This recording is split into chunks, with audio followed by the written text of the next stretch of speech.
Sahabat Rema yang dikasih dan mengasihi Tuhan, renungan kita hari ini Selasa tanggal 8 Juni tahun 2021 diambil dari Injil Matius bab 5 ayat 13 sampai dengan 16 dengan tema Membawa Yesus bagi sesamaku.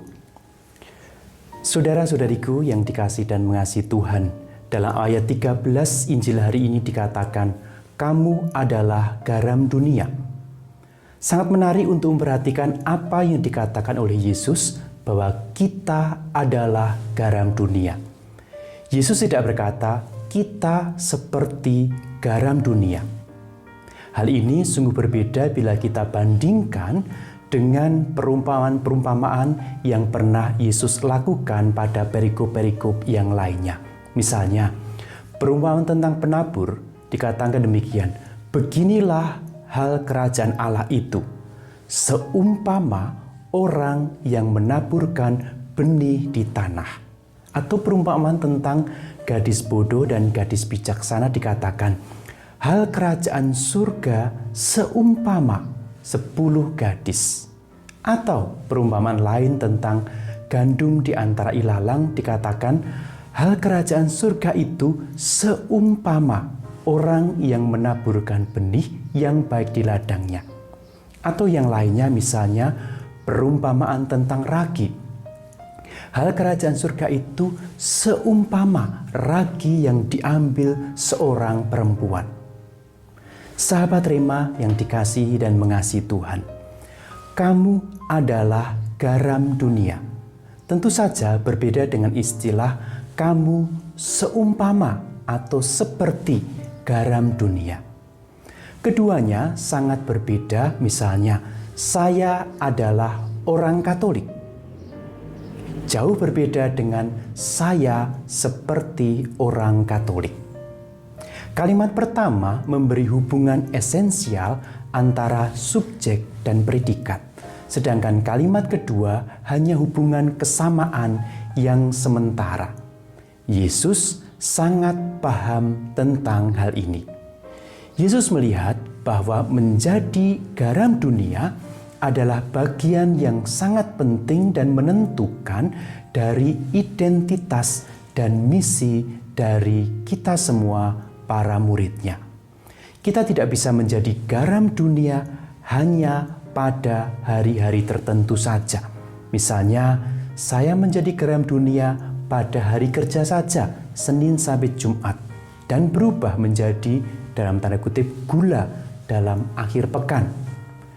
Kita adalah garam setiap detik dari kehidupan kita, setiap tarikan nafas sepanjang hidup kita. Ini adalah apa yang kita sebut sebagai panggilan. Kita menjadi garam dunia adalah panggilan kita sebagai orang Kristen. Saudara-saudariku, sahabat Rema yang dikasihi dan mengasihi Tuhan, biasanya garam digunakan sebagai salah satu dari bumbu masakan. Kita tidak suka jika makanan terlalu asin, tetapi kita lebih tidak suka jika makanan yang kita makan itu hambar rasanya. Saya masih ingat ketika untuk pertama kalinya menjalani pantang garam pada masa Prapaskah. Saya merasakan bahwa makanan tanpa garam itu rasanya benar-benar tidak enak. Tetapi karena harus makan untuk tetap hidup, maka meski tidak enak, ya makanan itu yang tanpa garam itu tetap saya makan. Peristiwa itu adalah saat saya menghargai betapa pentingnya kehadiran garam.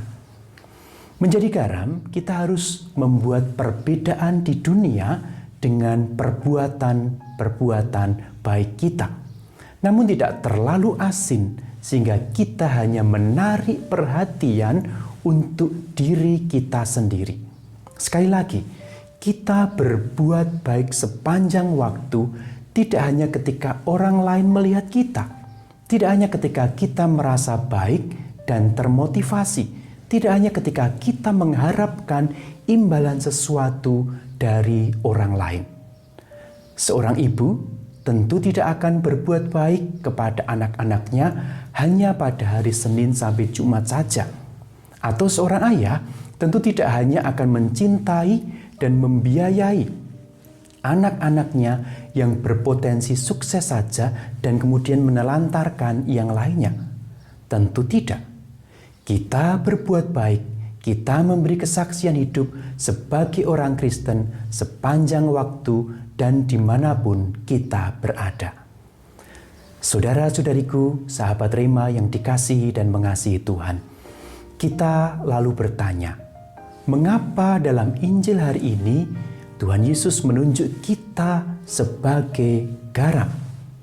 Kita menyadari bahwa selain untuk bumbu, garam praktis tidak memiliki nilai gizi yang lain. Bahkan sebaliknya, banyak ahli gizi menghubungkan berlebihan garam dengan masalah kesehatan seperti tekanan darah tinggi. Mengapa Yesus tidak menunjuk kita menjadi sesuatu yang lebih bermanfaat? Misalnya seperti nasi, roti, mie, atau spaghetti.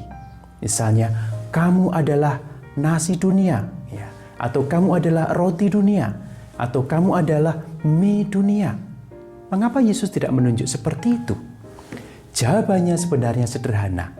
Panggilan kita sebagai orang-orang Kristen bukan untuk menjadi sumber nutrisi utama atau menjadi sumber kehidupan, bukan. Sebab peran menjadi sumber nutrisi ini dilakukan oleh Yesus.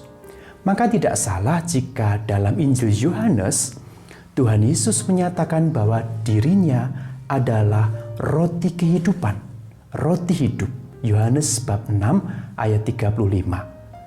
Yesus adalah sumber kehidupan yang sejati dan bukan kita. Sama halnya dengan pelita. Pelita itu tugasnya menjadi penerang, bukan sumber terang itu. Namun sumber terang itu adalah minyak yang ada di bawah dan menjadi sumber hidup bagi terang tersebut.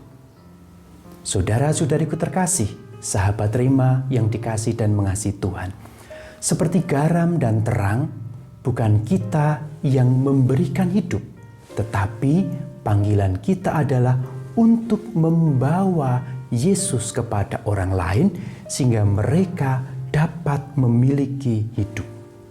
Kebaikan kita bukan untuk menarik pujian bagi diri kita sendiri, tetapi melalui perbuatan baik kita, pelayanan kita, kesaksian hidup baik kita, Tuhan akan semakin dirasakan, akan semakin dikenal, dan akan semakin diimani dalam kehidupan banyak orang. Sehingga melalui itu orang akan mengimani Yesus, menjadikan Yesus Sang Juru Selamat. Banyak orang diselamatkan, banyak orang akan mengalami kehidupan sempurna bersama Yesus di surga.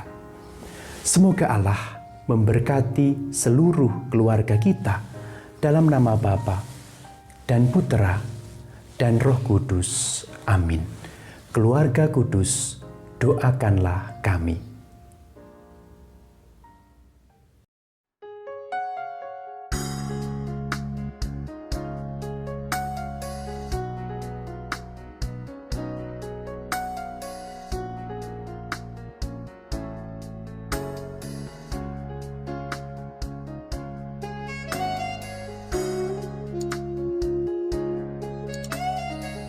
Sahabat Rema, sampai jumpa dalam program berikutnya.